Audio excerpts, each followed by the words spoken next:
Good morning विद्यार्थी मित्रों। कक्षा 11 विषय भूगोल पाठ 15 मानचित्र अर्थ और प्रकार। पिछले वीडियो में हम लोग मापक पर आधारित मानचित्र के बारे में चर्चा की थी।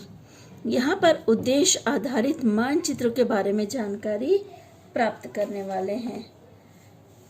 इस प्रकार के मानचित्र आवश्यकता जानकारी के आधार पर बनाए जाते हैं।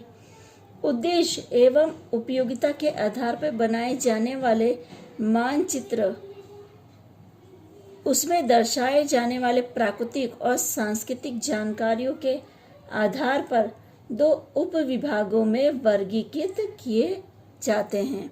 पहला है प्राकृतिक मानचित्र, दूसरा है सांस्कृतिक मानचित्र। पहले हम प्राकृतिक मानचित्र के बारे में पढ़ेंगे।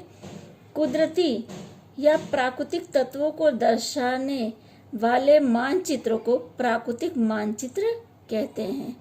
भूगोल में इस प्रकार के मानचित्रों का विशेष स्थान है।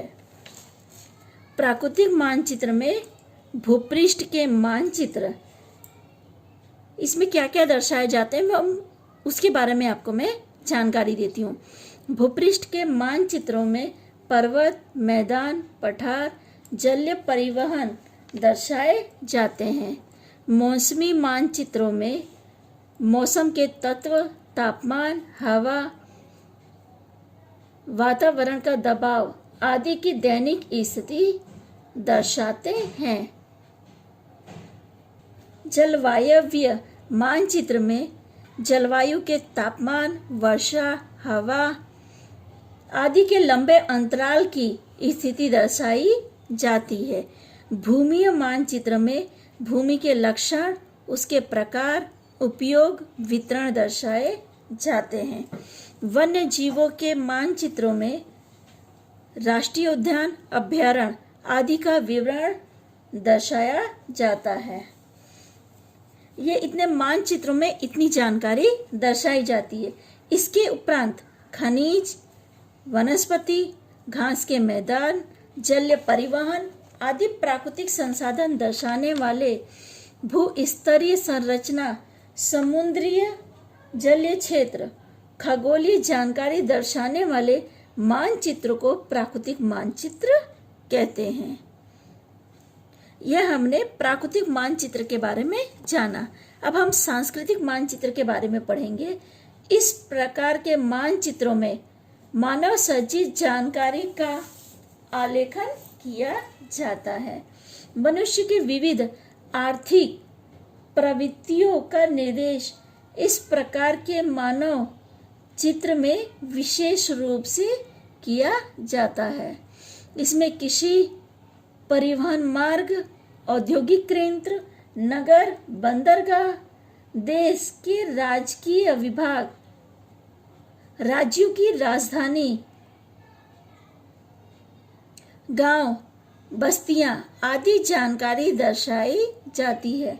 मानव सृजित तत्वों के आधार पर इस प्रकार के सांस्कृतिक मानचित्र कृषि विषयक मानचित्र, औद्योगिक मानचित्र, जनसंख्या विषयक मानचित्र बनाए जाते हैं। वर्तमान समय में कृत्रिम उपग्रह द्वारा मिली जानकारी को कंप्यूटर के आधुनिक तकनीकों द्वारा अधिक शुद्धता वाले सैटेलाइट मानचित्र तैयार होने लगे हैं।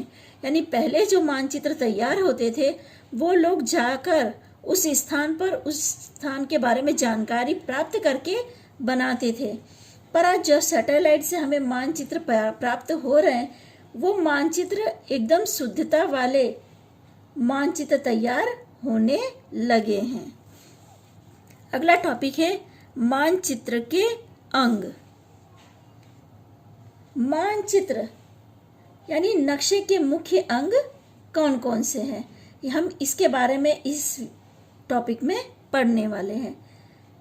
मानचित्र वाचक तथा उसके अर्थघटन के लिए मानचित्र के अंगों की जानकारी होना आवश्यक है।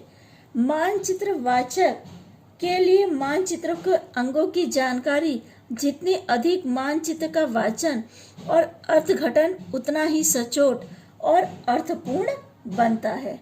कहने का अर्थ है कि जितना मानचित्रवाचक जितना अच्छे से उसे समझ सकेगा उतना ही अच्छे से उसका अर्थघटन कर सकेगा। मानचित्र के मुख्य 3 अंग है। पहला है मापक, दूसरा है प्रक्षेप और तीसरा है रूढ़ि संकेत। इस तरह से इसके 3 अंग हैं। पहला मापक। मानचित्र में दर्शाए गए क्षेत्र निश्चित मापक से बनाए जाते हैं। कहने का अर्थ है आपने नक्शे में, जैसे मैंने आपको बताया था कि परफेक्ट जगह के लिए परफेक्ट माप बताए गए हैं, उस स्थान पर ही वह आपको देखने को मिलेगा। मापक निर्धारित करते समय भूमि पर 2 बिंदुओं और मानक चित्र पर दर्शाए गए उनके दोनों बिंदुओं के बीच का अंतर अनुपात निश्चित करना आवश्यक है। इस तरह मानचित्र में दर्शाए गए क्षेत्रों के किसी 2 निश्चित बिंदुओं के बीच का कम किया गया और भूमि पर उनकी दोनों बिंदुओं पर आए स्थानों के वास्तविक अंतर के अनुपात को मानचित्र का मापक कहते हैं। यानी जो चीज नक्शे में दर्शाई गई है वो निश्चित स्थान पर होती है। हाँ, ये है दोनों चीज के अंतराल जो है वो अगर हम उस स्थान पर जाएं तो अंतराल अधिक होता है, पर नक्शे में जो अंतराल निश्चित किया गया है, जैसे 1 सेमी यानी 50 किलोमीटर या 1 सेमी तो 100 किलोमीटर, तो उस तरह से नक्शा बनाया जाता है। पर इस निश्चित अनुपात के आधार पर ही नक्शे का निर्माण का होता है। मानचित्र में मापक दर्शाने की पद्धति। मापक दर्शाने के लिए 3 पद्धति का उपयोग किया जाता है। पहला है कथन पद्धति अर्थात कथनात्मक मापक। दूसरा है अंकात्मक पद्धति या प्रतिनिधित्व भिन्नता द्वारा, और तीसरा है आलेखन या रेखाकीय माप पट्टी।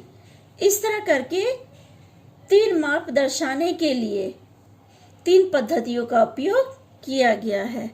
पहले कथन पद्धति। मापक दर्शाने की यह सबसे सादी और सरल पद्धति है। इसमें सामान्य व्यक्ति भी समझ सकता है और भूमि पर 2 स्थानों के बीच के अंतर की गणना कर सकता है। इस पद्धति में मापक की जानकारी शब्द और वाक्य के रूप में दर्शाई जाती है। मापक की इकाई का अनुपात